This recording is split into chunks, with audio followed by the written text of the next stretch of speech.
Амралтын өдрийн мэндийг хүргэе үзэгчдээ Баазар нэвтрүүлэг 10 дахь улирлынхаа 33 дахь дугаарыг та бүхэндээ хүрэхэд бэлэн боллоо. Нэвтрүүлгийн ерөнхий мэнд тэтгэгчээр Голланд банк алтан мэнд тэтгэгч PC Mall. За өнөөдөр бог яах маань байхгүй байгаа. Бид 3 Баазар нэвтрүүлгээ та бүхэнд хөтлөн хүргэх нэ. Орой мэнд. Орой мэнд хүргэе. За орой мэнд. Бог байхгүй, телевиз дээрэж байхгүй, хайчаад байна уу? Манай үдээ авсан гэсэн. За тэгээд энэ 7 хоногт та үнэхээр онцлохгүй байхаас аргагүй гой тоглолт 2 болсон. Яг тэр 2 тоглолтыг хамгийн ихэнд нь яриа. Тэгээд Баазрыг бид хасаа өдөр бичээд маргааш нэг чухал тоглолт болох байсан шүү дээ. Никс Индианагийн 6 дахь тоглолт. Тэгээд 7 дахь тоглолт гарах юм уу яах ингээд асуусан. Гарахгүй гэж бид ам нэгшигтэйгээр ярьсан. Тэгээд тийм л зүйл боллоо доо. Тэгээд заавал ярих ёстой сэдвүүдийн нэг учраас Никсээр эхэлцгээе. Тэгээ одоо тэгээд нөгөө угаасаа өмнөх шатуудад дээр ч гэсэн мултарсан багууд том зорилготой байжгаад мултарсан зорилгоосоо төрүүлээд мултарсан багуудыг угаасаа ярихгүй байж болохгүй. Тэгэхээр Никсийг бас ярих ёстой бах. Индианаг бол ингээд цаашлаад үргэлжлээд угаасаа ярих учраас. Дараагийн цуурлаас нэрээ явчихна тий. За тэгээд 6 дахь тоглолтын үед ер нь тэгэл Индиана угаасаа л бид нэр илүү бага шүү гэдгийг харуулчлаа л та. Никсээс юу болсонгүй вэ? Хожигдсан багаас нэг ямар нэгэн шалтгаан хайх хэрэгтэй байлгүй дээ. Би жоохон Карл Антони Таунсыг хамгаалсан. Тий, угаасаа л тэгэл тэр л шүүмжлүүлээд байсан тэгэл.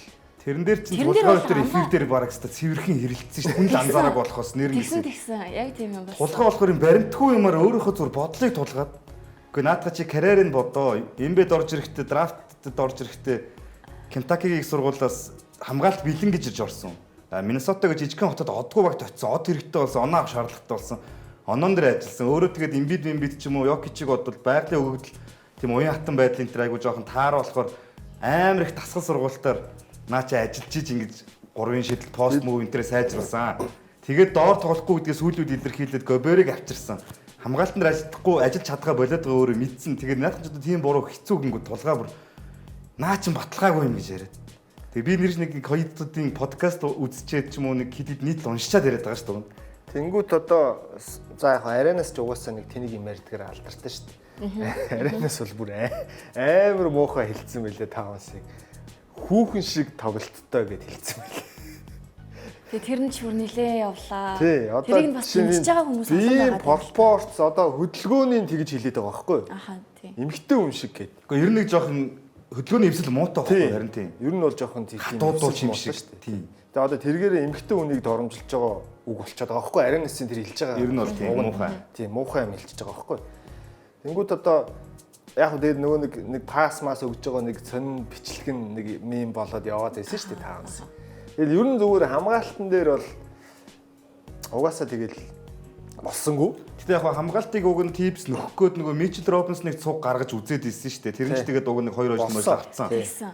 Тэгэхээр яг тэр Таунсын хамгаалт бол 100% чөлөөний шалтгаан гэж би харахгүй. Тийм, ер нь 100% биш л дээ. Угаасаа л тэгэл Никс дээр энэ 4 хүн нь те одоо яг гол Жош Харт оролцуулаад за баг энэ 5 тавуулаад төгс тоглож ижил хожно гэхээс биш. Яг бодит байдал дээр сэлгээ нь угаасаа л улирлын туршмуу байгаад ирсэн болохоор өөрчлөгээд ч өөрчлөхөд угаасаа боломж байхгүй. Нэг юм жоохон минийхаар бол зүгээр анханасаа нэг юм жоохон зохицолтгоогүй байсан юм болоо да. Скул нэг би нэг ойлголцоогүй уучраа олохгүй явсаар байгаад улиралд бол яах вэ ингээд нэг энэ улиралд бол плей-оффоос бараг 50% дахин бага юм ачаалтай зарим тоглолтыг бол эдгээр бараг нэг тэгсгээ хайчдээ шүү дээ яг ингээд анзаарах юм бол. Тэг яг ингээд нэг өрсөлдөгчүүд нь ч гэсэн ингээд нэг амар 100% төвлөрөөд ороод ирэхээр жоох уучраа олоогүй хооронд асуудлууд олж хараагүй явсаар байгаад энэ үрдсэн юм болов гэж ойлгосон шүү дээ. Надад одоо тийм эдэ асуулт байна. За Кат яг 5 номер дээр тоглож чадчихэв үү? Одоо Никс дээрээ 5 номер дээр тоглож эхэллээ шүү дээ. Энэ үр дүнтэй байж чадчихэв үү? Дээрээс нь плей-офф эхлэнгуурт энэ чухал тоглолтууд дээр чинь гарааны 5 тавуулаа яг зэрэг хамгаалдаг байх л ёстой байгаад байгаа байхгүй. Тэгэнгуурт энэ нь л яг Индианагийн эсрэг аягүй том салбар болж хараад байна. 6, 7, 8 дахь тоглогч нар ямар чухлыг одоо энэ финалд гарцсан 2 баг харуулчлаа шүү дээ. Яг тэглээ. 6, 7, 8, 9, 10 дахь тоглогч хүртэл ямар чухлыг харуулж байгаа байхгүй. Тэнгүүд Нью-Йорк чи яг үүндээ 5 хүн байгаад байгаа учраас за Мичел Робинсоныг нэмээд 6 хүн л байгаад байгаа учраас дутуу болчиход байгаа байхгүй. Тэгээ тэр 6 хүнийгээ 7-8 болгож үзүүлсэн тоглолтын дээр хожоод байгаа байхгүй. Энийг арай жоох эрт хийх байсан. 7-8 дахь тоглогчд нь баталгаатай хүмүүс биш байхгүй. Бас тийм. Харин тийм. Одоо Макбрайд нэг тоглолтод сэлгээнээс гарч ирээд 15 оноо авчлаа гэхэд дараагийн тоглолтод оноо авахгүй дуусах чадамжтай хүн байхгүй. Одоо потенциал нь тийм. За тэгээд өөр хүн юм байна. Ачува нэг хальт ашиглана бас нөлөө байхгүй тий. Тэгэл Blender Shemit-ийг хүртэл гаргаж ирж үзэж байгаа. Cameron Payne-ийг болохгүй болонгууд нь болиулангуудаа Delon Wright-ийг гаргаж ирж үзэж байгаа ингээд. Ерөөсөө өөрт байгаа хүзрөөрөө өөрчлөлт хийх гэж угаасаа Tips бол хөрхийг үзсэн. Гэхдээ энэ нэлээд хожигдож үзлээ гэж бид хараад байна. Уг нь удирд ингээ ашиглаа явж ирсэн бол төлөвлөлтөд орж ирэх хэрэгтэй байна. Тэрийг бол тий. За тэгэн гурт одоо хамгийн гол нь за Nix-ийн энэ улирал амжилттай улирал гэж дүгнэгдэх юм уу, амжилтгүй улирал гэж дүгнэгдэх юм уу? Уул нь удаа ирээгүй газараа ирлээ шүү дээ. Тэгэхээр амжилт мөн ч юм шиг. Гэхдээ бас хийсэн солилцоонуудынхаа үр дүнд энэ хүртэл явсан нь л хангалттай байсан юм шиг. Би бол амжилтгүй фейл болсон л гэж дүгнэ. Яагаад тэгэхээр тэдний замд хөндлөсөх байсан бүх баг уг нь байхгүй болсон байхгүй юу? Тийм шүү дээ. Бостон байхгүй болсон. За яг өөрсдөө болтолсон. Гэхдээ гимтэл гэдэг амар том зүйлээс шалтгаалсан цуврал болсон. За яг гэхдээ Tatum гимтээгүй байсан ч бас Нью-Йорк талдаа гарчгаар байсан болов. За одоо ингээл л зөв удирдлагын ихэнх хэсэг рүү очие. Тэр үед ямар багууд дорндын контендер байсан бэ гэхээр Bucks байсан, Philly байсан. Эдгээр бүгд байхгүй болчихсон шүү дээ. Майами төрөл яригдчихсэн шүү дээ. Jimmy Butler-тэй эвгүүгээл. Тэгэхээр ийм амар боломжтой бид нар одоо Индиана финал гарчаад шүү дээ. Харин тийм.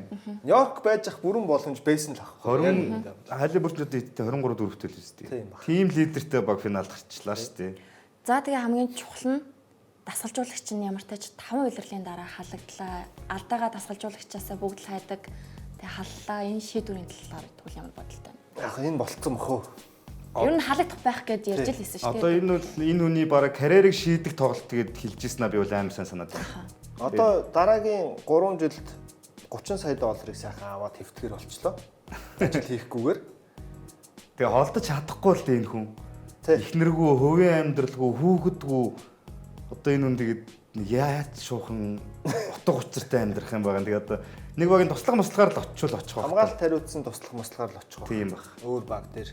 Одоо ахлахаар бол бүтлэхгүй болчихлоо. Ахлахаар бол хэцүү болчихлоо. Гэтэ мэдгүй одоо Doc Rivers-ыг ахлахаар бол багууд сонгоол идэм чинь бас. Тэгээ эмбэ өөрөө бас амар дасгалжуулагч нар нэг бол шууд юм оршуулгын газар болчихдог газар л да.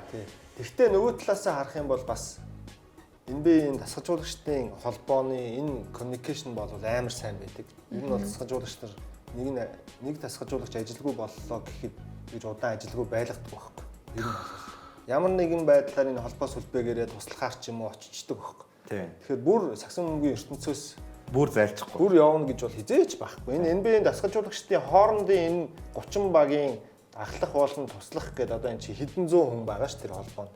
Тэр хүмүүс чинь нөгөө хоорондын харилцаагаараа би танд талаараа гэх юм уу одоо ажилд авчдаг байхгүй.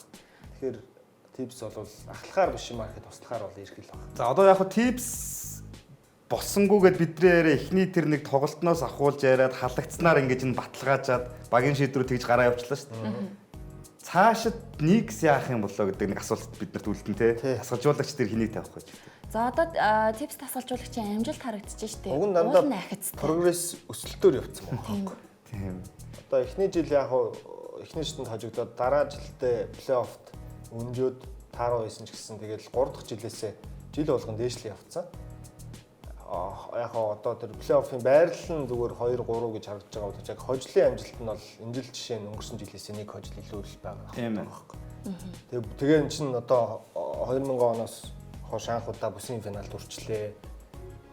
Тэгээд энэ талаас нь харуул уг нь бас байж болохоор цаашд үргэлжлүүлж болохоор юм шиг харагдаж байгаа боловч тэгээд болсонгүй л дээ. Яг биднэрт нэг юм өгсөн юм статистикаас гад нэг мэдрэмж байна шүү дээ. За Nix одоо ер нь баг финалдад ойрхон амархан болчлоо гэж байгаа юмыг боломж байхгүй болгоочлаа шүү дээ. Тэгэхээр л хүмүүс өдөрлгөөч нь зэрэг хараад байж байгаа шүү. Юу гэдгийг энэ жилийг өнгөрсөн жилдээ аваад үзвэл өнгөрсөн жил жишээ нь өрсөлдөгч хамаагүй олон байсан байхгүй бүсэн. Тийм. Тэнгүүд энэ жил чи одоо яг үүндээ ингээд бүх өрсөлдөгчд нь л байхгүй болчоод ахтал ингээд л хамгийн байж болох гоё өрсөлдөгчдөөгөө таарчаа тэгээд хожиж чадаагүй учраас тэгээд угаасаа фейл л. Кат хэрвээ маш сайн хамгаалттай байсан болвол бас Tips дасгалжуулагчийн арга барил болох байсан юм шиг надад санагдаад байгаа. Энэ дэр дэмжихгүй нэ. Гэхдээ яг Кат хамгаалагчтай болох ёстой байсан гэдэг ойлголт чи өөрөө амар юм идеал юм багхгүй. Оюун санааны хувьд бид нар тэгж тэр үнээс тийм хүсч болно. А яг бодит амьдрал дээр юу гэдэг энэ хамгаалан гэдэг хүн болгоноос ингээд нэг одоо Joel Embiid, Jokeros толгоо муутай, Embiid-ээс ийм хүлээ ажиллагаа муутай ийм хүн яг тэр хоёр шиг жигд ингэж бүх юм хөгжүүлж явах ямар ч боломжгүй юм өрсөлдөөн дунд оршин тогтнож байгаа байхгүй юм би чинь. Орой болгон тоглолттой, орой болгон бэлтгэлтэй. Тэрэн дээр чи энд хэн болохыгоо ингэж эдгээр чинь карьер ихтэй шийдэ явж байгаа байхгүй. Би тоглолт төгсөгдөг хүн болох юм уу, найруулдаг хүн болох юм уу, гурван шидэгч болох юм уу, холбогч нь болох юм уу, би хамгаалтан дээр ажиллах юм уу, тоглоом дээр ажиллах юм уу гэд. Draymond Green мөрийг одоо бодъё л та зүгээр арай өөр жишээ авахд. Надад тоглохоо өрөхгүй. Манад Stephen Curry, Clay гэдэг хоёр амар хүн. Миний хоёр шийдэж хахад би пасын нөгөөд хамгаалтыг хийгээд байж хат болно гэдээ өөрийгөө бүтээсэн. Dennis Rodman-ыг бодлоо. Pippen, Jordan хоёр оноо авч яхад би самбар авъя гэд бөмбөгийг бүр ингээ агаар дээр ирж удаашруулж хартлаа ингэж тэр самбраас аваа сурж байгаа. Хүн тэгж өөрийгөө нэг хөгжүүлдэг гэсэн тэгэхээр угаасаа Одоо тэгтээ наад 90 үе чинь баг ингээд дуусч байгаа юм шүү. Заавал хамгаалдаг байх ёстой 90 үе ирээд байгаа юм. хамгаалт одоо катыг чинь бүр огт бүр хизээч бүр хамгаалтгүй юм шиг бол ярьж болохгүй шүү дээ. Тэр чинь бас өнгөрсөн жил Миннесотад чи хамгаалдаг учраас нэг одоо сая плей-оффын дунд чинь харах юм бол нэг 2 гарan болоо хийцэн л байгаа. Тэр чинь ядаж 4 оноо ч юм уу зогсооч чинь. Тэгээ 10 самбар. Ер нь бол нэг тийм юу гэдэг бид нар нэг хуучин бүр талбай дээр ингээд тоглолт үзээ зогсдог хүмүүстэй харьцуулж бол арай болохгүй байхгүй. Тийм, тэгтэл жоохон. Тийм. Гэхдээ яг нөгөө картын биеийн одоо энэ ийм өндөр нуруутай ийм тоглогчоос хүсдэг тэр хамгаалтыг л өгч чадаагүй байхгүй. Түүнээс тэрний арай наагур л байсан гэсэн үг. За одоо Йокич бас одоо энэ нэг хамгаалтыг ярьдаг байсан шүү дээ. Йокич авраг авсан шүү дээ. Тэрийг яаж бүтээсэн гэхэлэр бусд нь сайн хамгаалдаг байхгүй бас.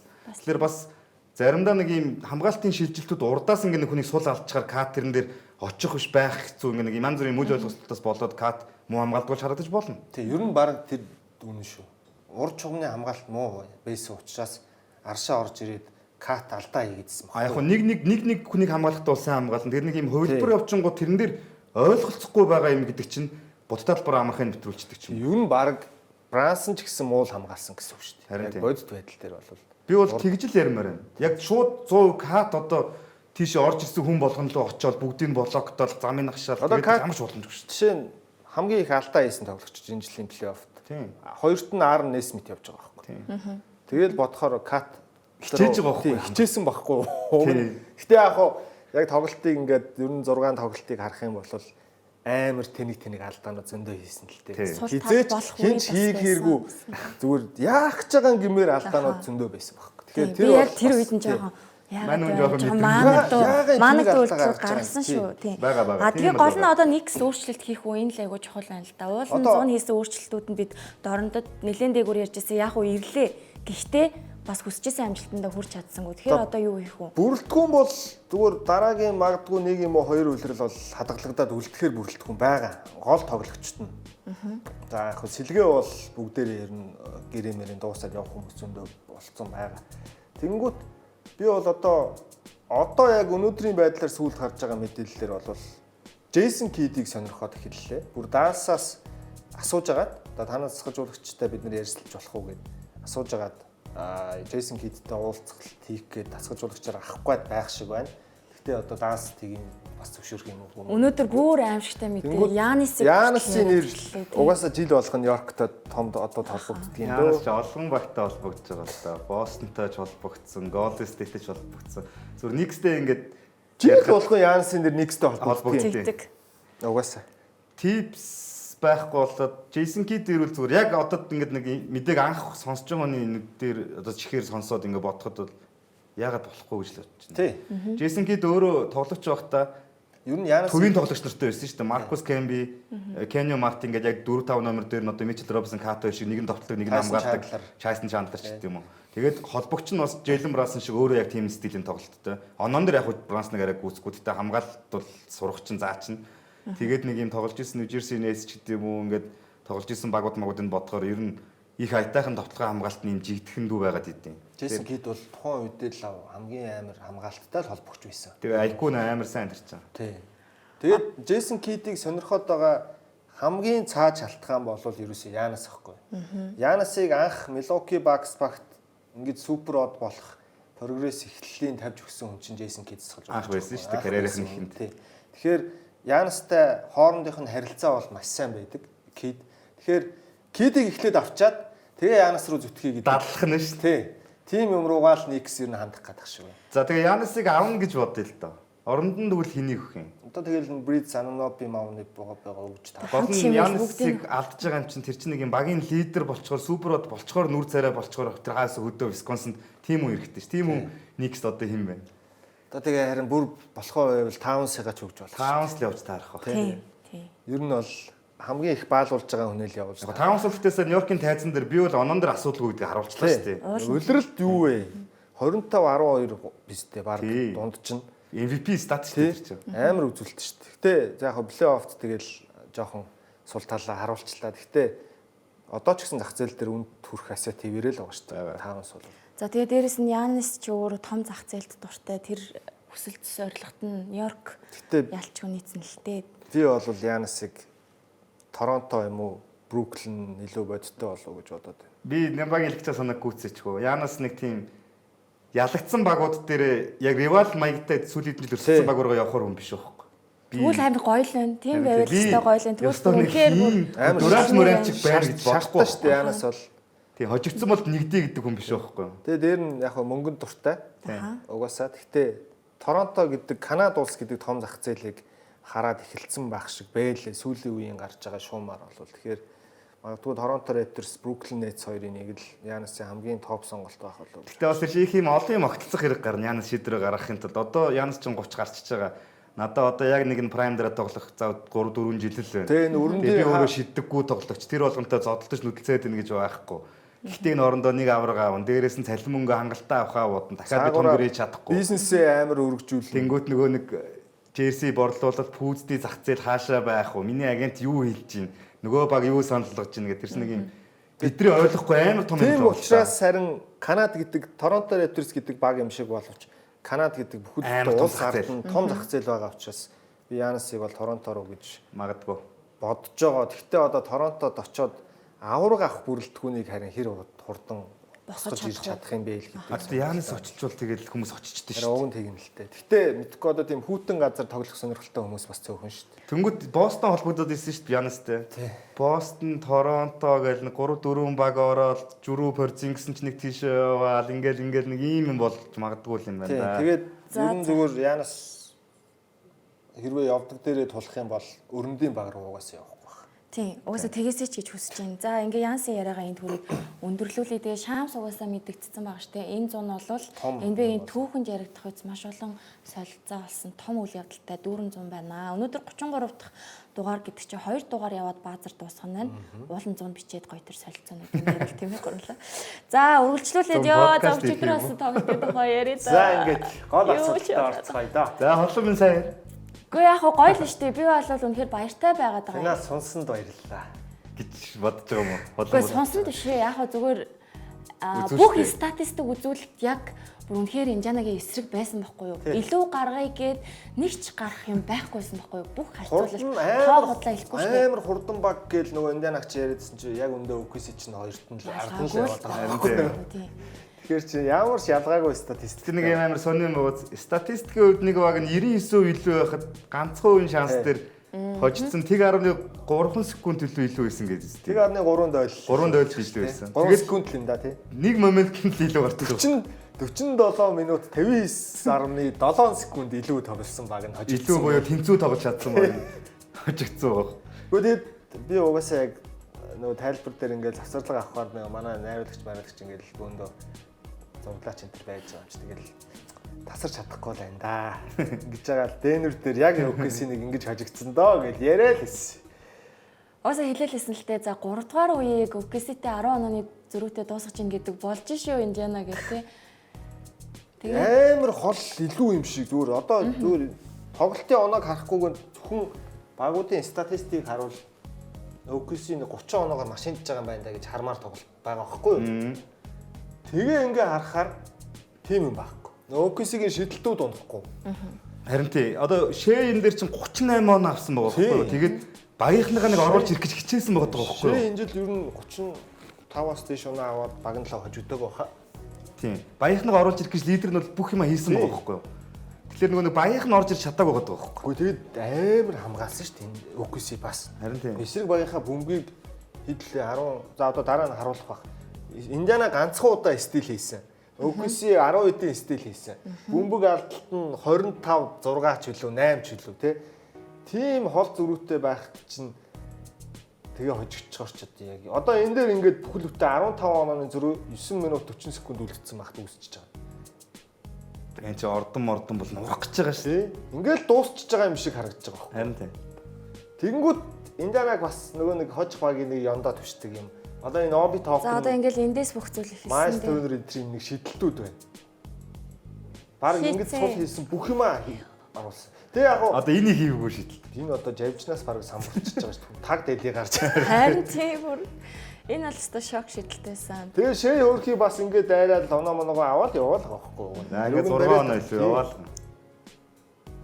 Тэгээд Индианагийн шидэлтүүд нөхөр аюултай байсан. Тэгээд яг хөө энэ дээр нөгөө нэг OKC нэг намхан болгочихж байгаа юм л та. 2 төвөө аваад жижиг үзэж байгаа. Яагаад Неймардың шидэлт яа. Энэ минь шидэлт бол кино аахгүй. Нямбард амар гоё тоглогч юм аа. Үнэхээр гоё тоглогч юм аа. Одоо тэгээд хардаа нөгөө доор хөнгүүгийн чинь харгаа энэ саяны Сакми энэ 2 оноо болж байгаа. За одоо энэ дээр тэгээд даабл хамгаалт очооч. Хайли бүрдэл шидэж өөр хин шидэх юм. Өөр хин шидэх юм. Туршлага. Энэ бол туршлага шүү. Яг нэг нөгөө талдаа Олон үзчих. Хайли бүрдэл бол хамгийн түрүүнд дамжуулалт Бас өгчөж магадгүй тоглогч шүү дээ. Тийм. Тэгэхээр бас жоох эвгүй. Тэгээ дээр нь чинь нөгөө завсарлага авалгүй явчихаар угаасаа Болж энэ амжихгүй амар дуу явчихсан. чимээнд эвүүн тэр яаж хин дээр яаж хамгаалах уу гэдгээ анхны авч ирсэнараа л авж байгаа шүү дээ. Ер нь бол. Яа, энэ ч бүр үнэхээр гомдтлон тоглож Индиана байна. 4 эцэн энэ жил. Плейофф 4 5 5. тийм Индианад бол бүр үнэхээр алга ташмаар байгаа байхгүй юу? Одоо бидний үнэхээр бүр амар гоё сагсан бөмбөг биднэрт үзүүлж штэ тий. Одоо тэгээд яг хөө гэхдээ энэ тоглолтын дээр одоо бүгд л ингээд нэг гიშгэж үзээгүй газартаа гიშгэж штэ. Шээний хувьд тоглолт эхлээд бөмбөг таслаад өөрөө яваад бүх юмдаа яваад ингээд нэг юм гоё байна. Одоо яг энэ Индиана OKC-ийн бүрэлдэхүүн бүх юмаа хийдэг. Довтлогоондоо ч идэвхтэй, хамгаалтандаа ч идэвхтэй бүр ингээд нэг юм би ийм зүйлийг хийх ёсгүй гэсэн юм байхгүй. Бүгд хар ажилтаа гарсан хүн энэ нэг жоохон сул байна да гэхээр хүн энэ хоёр баг дээр аль ч байгаагүй байхгүй. Бүгд гарсан бол холоо үлдээд шүү дээ. Неймарт ч ямар амар гоё тоглогч вэ. үнэхээр гоё тоглогч байлээ. Тэгээ Никсийн цогцол дээр ч яг харсан мэдэрсэн л дээ тэгтээ. Одоо эдгээр чинь ингэдэй байхгүй. Одоо үлрэлт ингээ нэг жоох ингээ зугуухан яваад боломж олдохгүй байж байгаад яг ротейшнэд ихтэй байгаад байна. Тэгээ даваа өндөрсөж тусам ротейшн жоохон илүү нэгтраад ирэнгүүт тэрэнд үлдэхийн төлөө эдгээр чинь бэлтгэл дээр үл хоорондоо алцаад тэндээсээ гараад ирэнгүүт нөгөө нэг юм өөртөө ихтэй олоод авсан хүмүүс чинь за одоо л би яг өөрийгөө харуулад дахиад нэг гэрэн дээр нэг 5 сая 10 сая нэмчихье гэдэг тоглолчонгод ийм болчих. жилд нэг 2-3 саяын цалин авж байгаа тоглогч нар л яг плей-офф дээр ингээд ганц удаа гэлцэхэд л тэгэл амьдрал баталгаатай шүү дээ.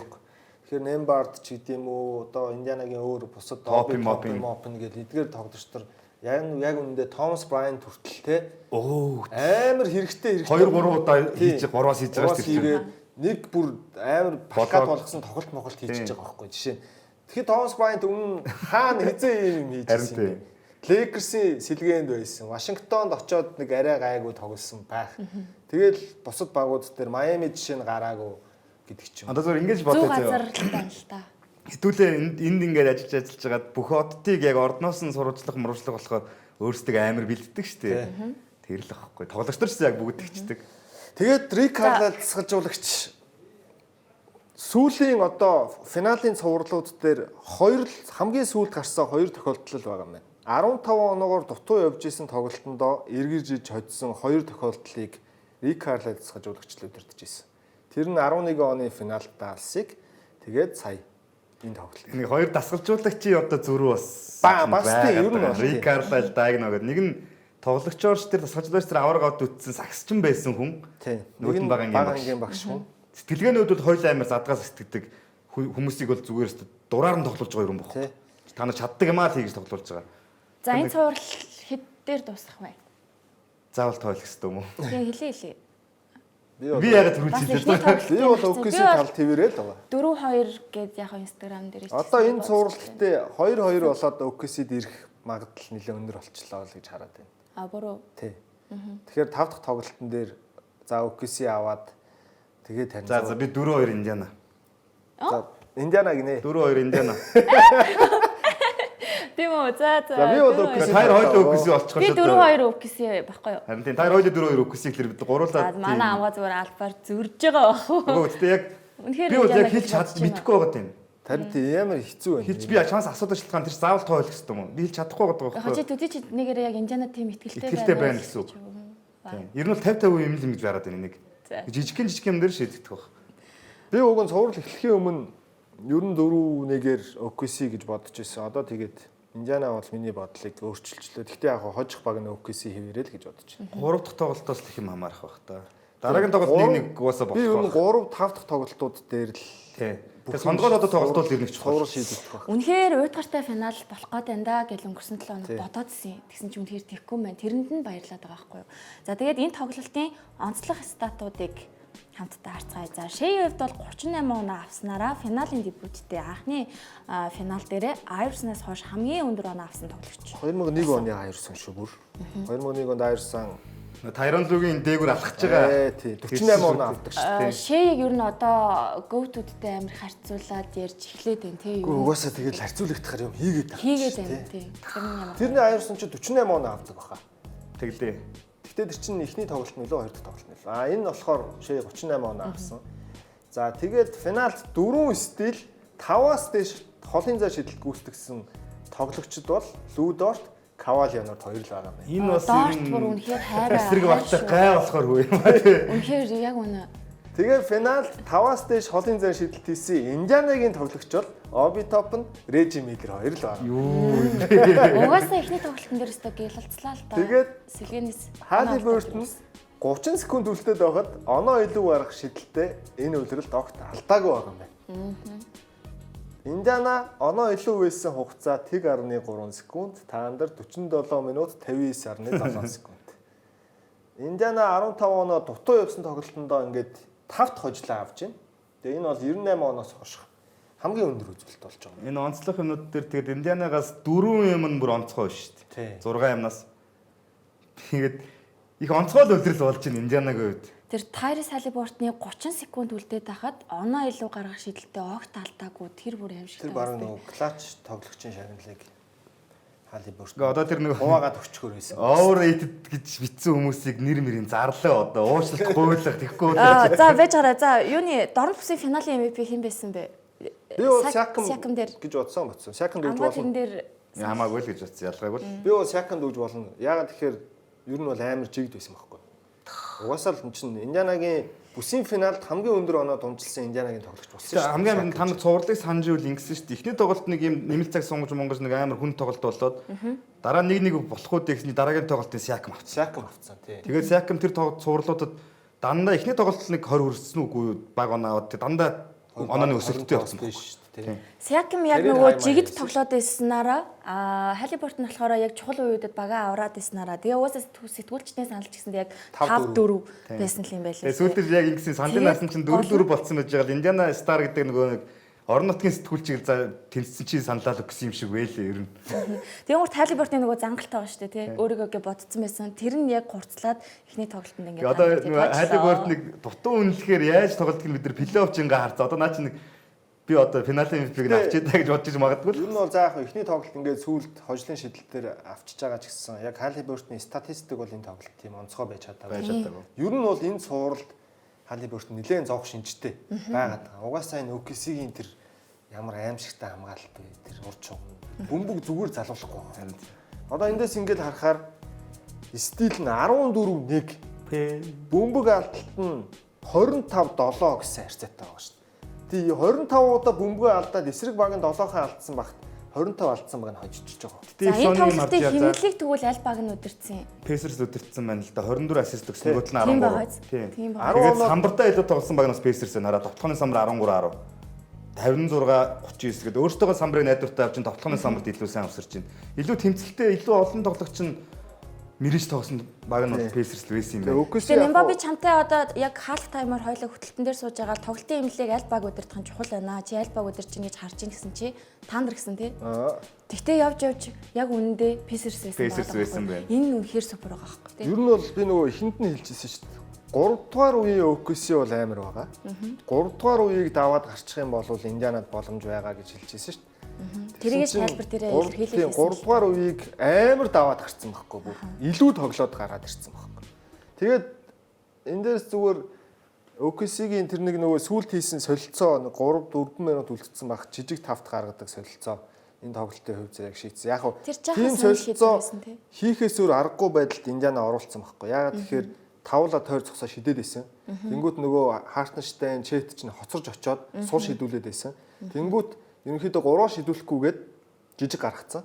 Хамгаалтан дээр хоцрохгүйгээд тэр нь гарах ёстой зөв шийдвэр байсан уу гэвэл байсан байхгүй. Тэгвэл угаасаа ямар ч солилцоо, ямар ч тасгажуулагчийн шийдвэр нөгөө талдаа нэг эрсдэл дагуулж л байдаг шүү дээ. Самбраа араа аюу бэвэл гэж байгаа юм шүү дээ. Хоёр хорны нэгийг нь сонгож байгаа юм. Газар тэнгэр шиг юм шүү дээ.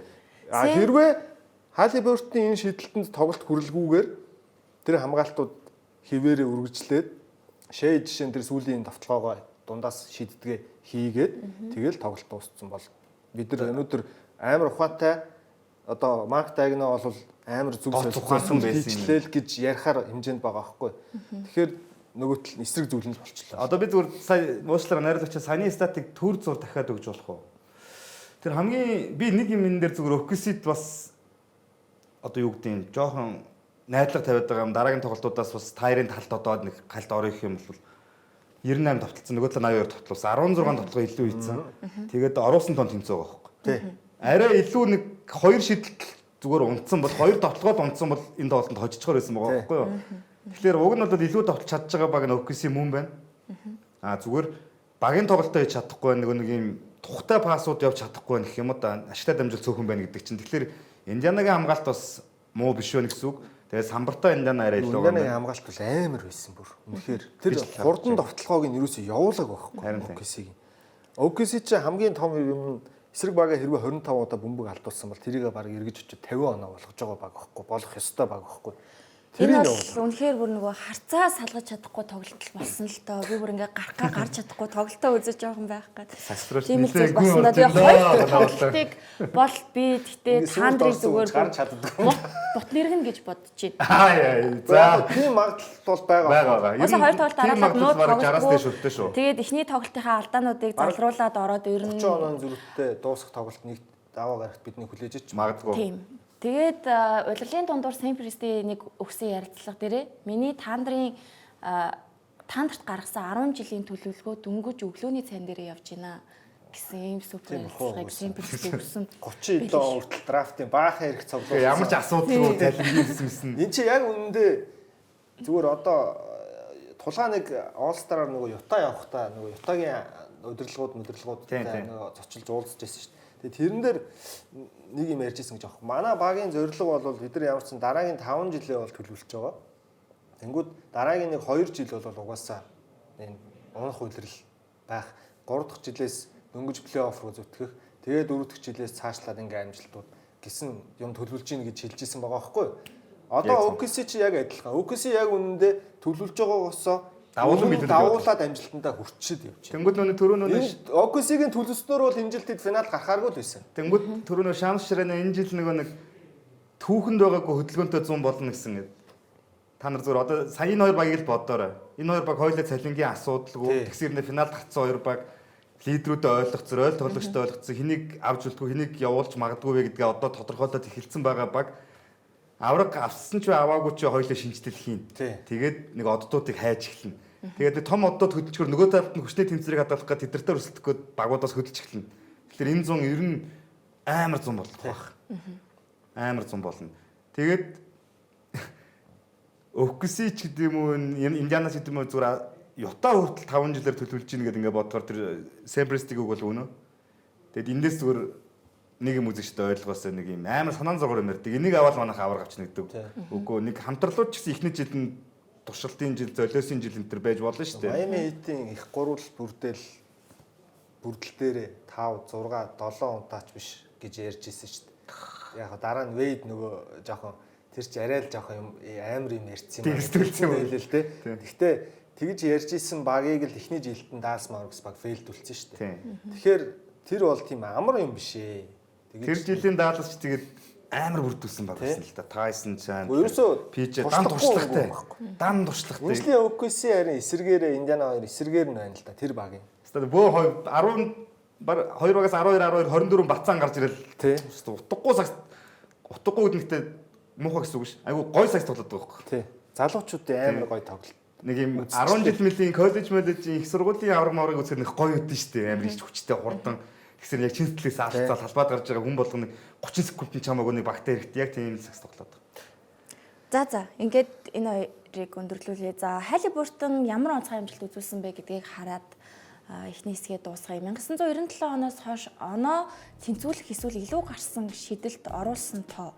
LeBron James 8 удаа. Reggie Miller 5 удаа.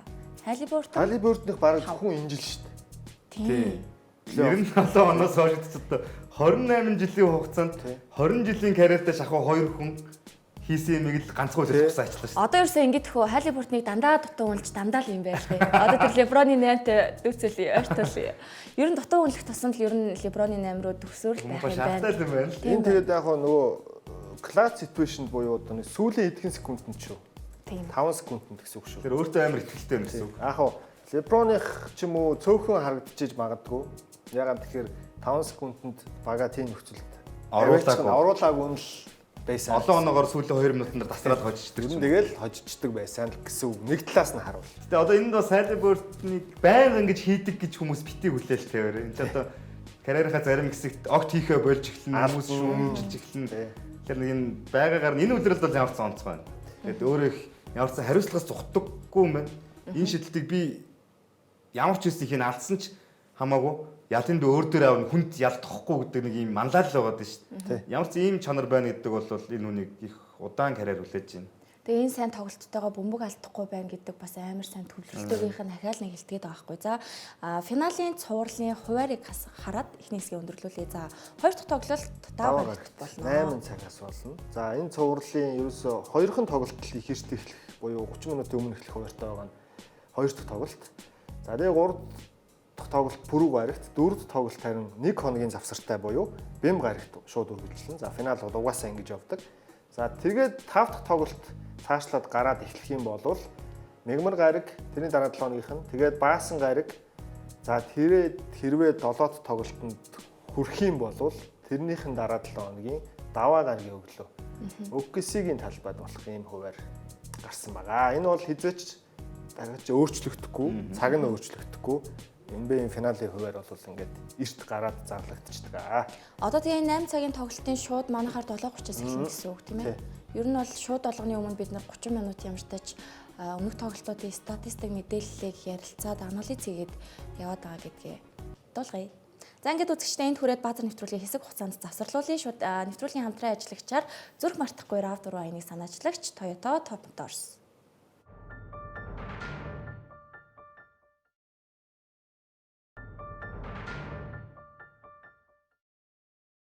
Эргэн тагтаа нарл үзэгчдээ баазар та бүхэнд удирлын 33 дахь дугаараа хүргэж байгаа лээ. Нэвтрүүлгийн хамтран ажиллагчаар технологийн дараагийн хоёрын хамтдаа Unitel Group. За сүүлийн хэдэн жил уналтанд ороод исэн бүх оддын тоглолтыг аврах дахиад нэг оролдлогыг хийлээ.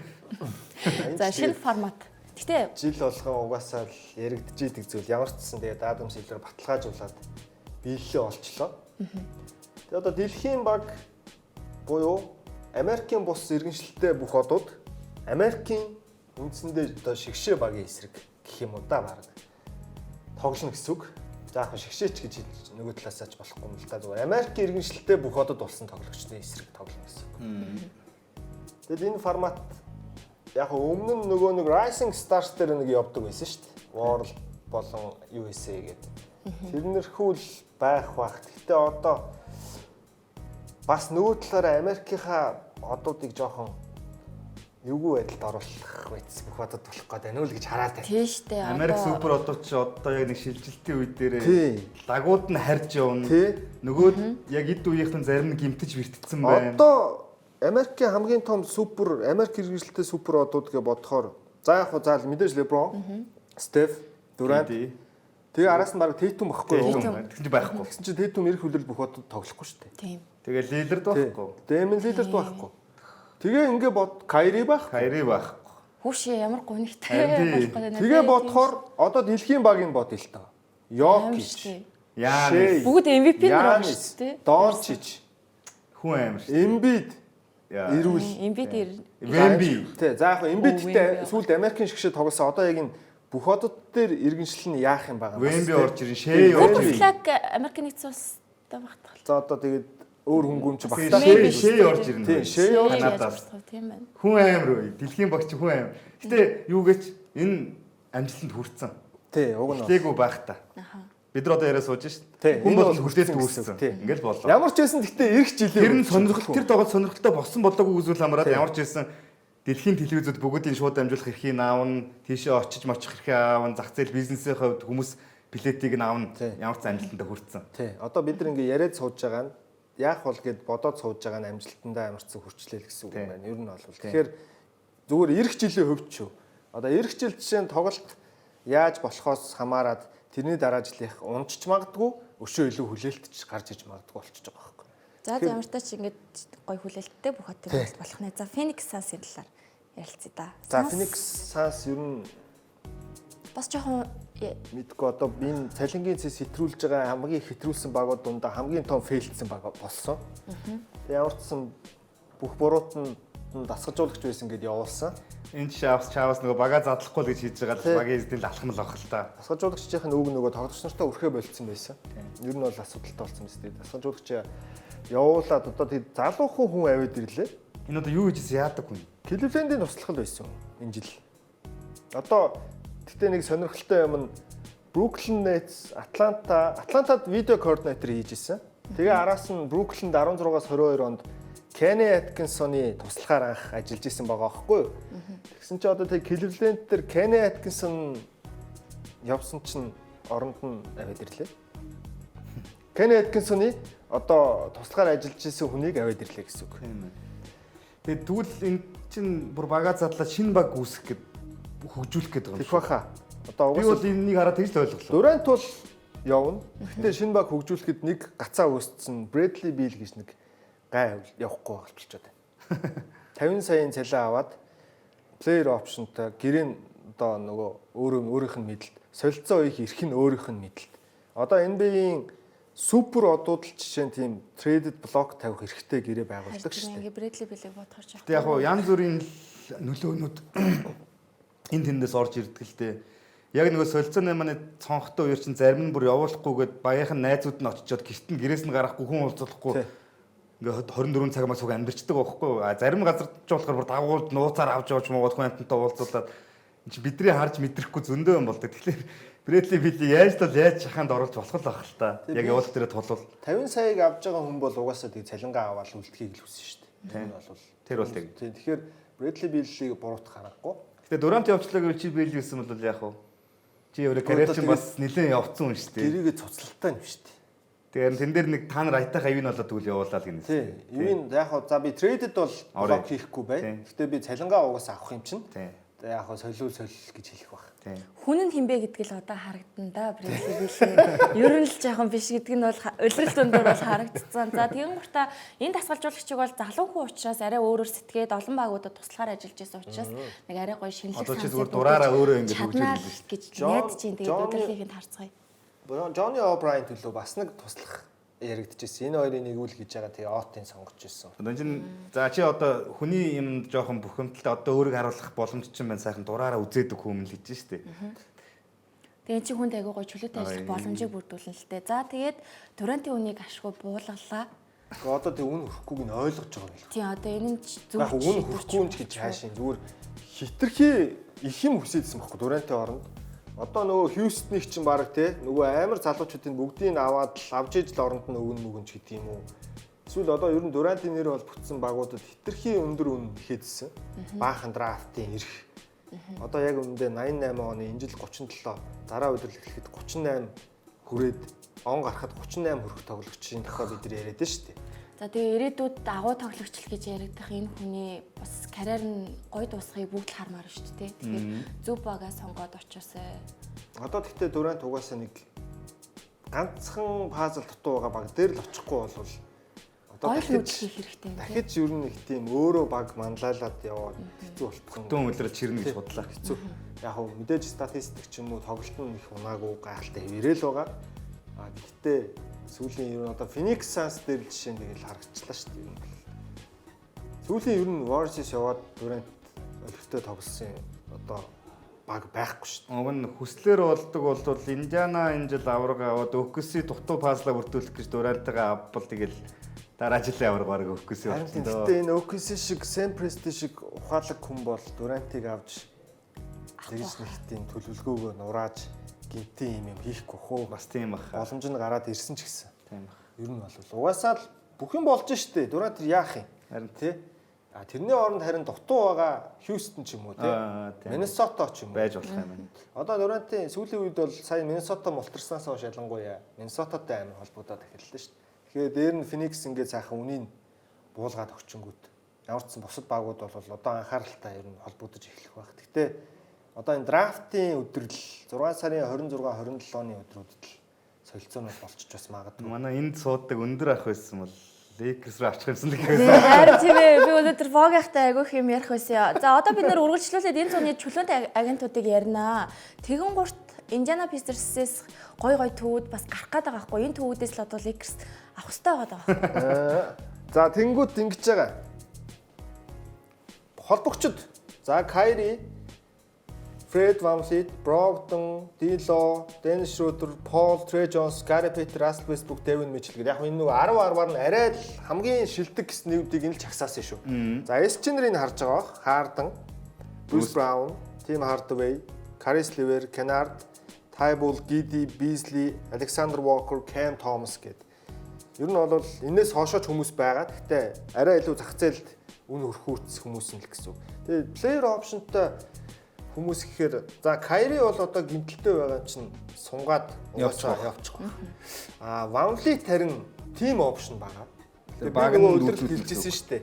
VanVleet-ийг багийн team option-ыг тэгээ цуцлаад явуулчаасаа гэдэг. Би бол хичээсэл гэдэг байр суурин дээр хэвээрээ байгаа. Гэтэ team option ч одоо ингэдэг үстэй. Энэ багийнх нь энэ жилийн энэ 44.8 саяг өгж байгаа цалин хамгийн багадаа өгөөд нэг баг тэрнээс жоохон давуулт санал өгөөд баг нь авч үлдгийг тэрнтэй дүүцүүлж авч үлдэх. Тийм, team option цуцалчвал restricted free agent болно тийм.